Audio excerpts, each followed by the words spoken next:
صباح النور على احلى دكتور. صباح الخير.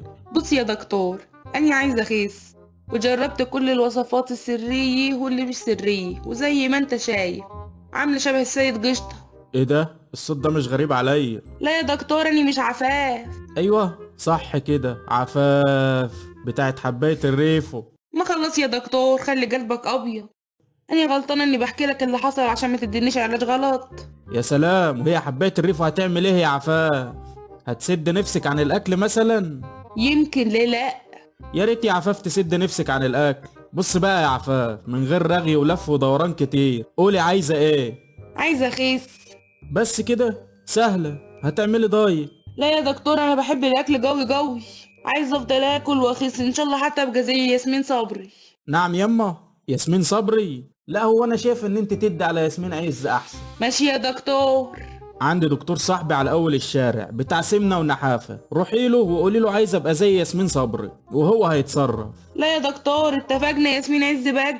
ماشي يا عفاف، يلا توكلي على الله. مش ده الدكتور فوزي؟ ايوه. رحت له وعمل لي نظام امشي عليه. ومشيتي عليه؟ لا يا دكتور، جيت امشي عليه اتزحلقت وقعت على نافوخي يا لهوي، انت ايه حكايتك مع الزحلقة؟ مش عارفه.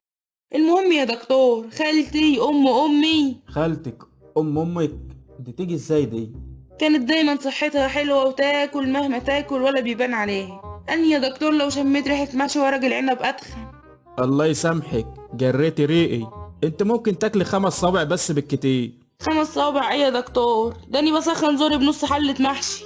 وعايزة تخسي؟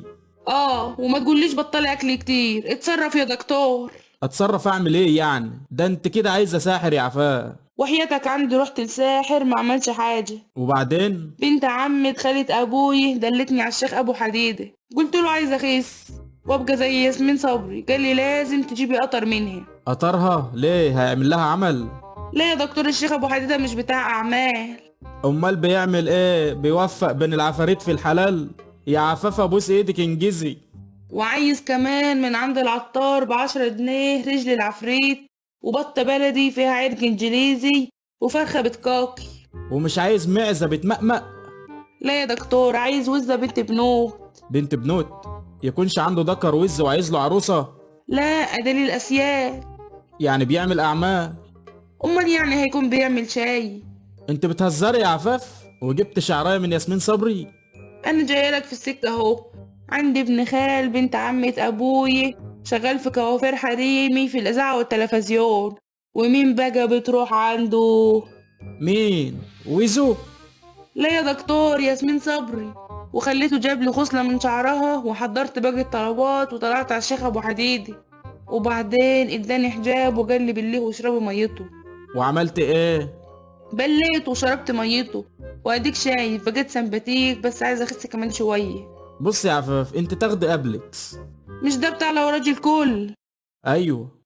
ما نفعش معايا. ليه؟ اخدته من هنا، وما تقولش اخدت فتح شهيه.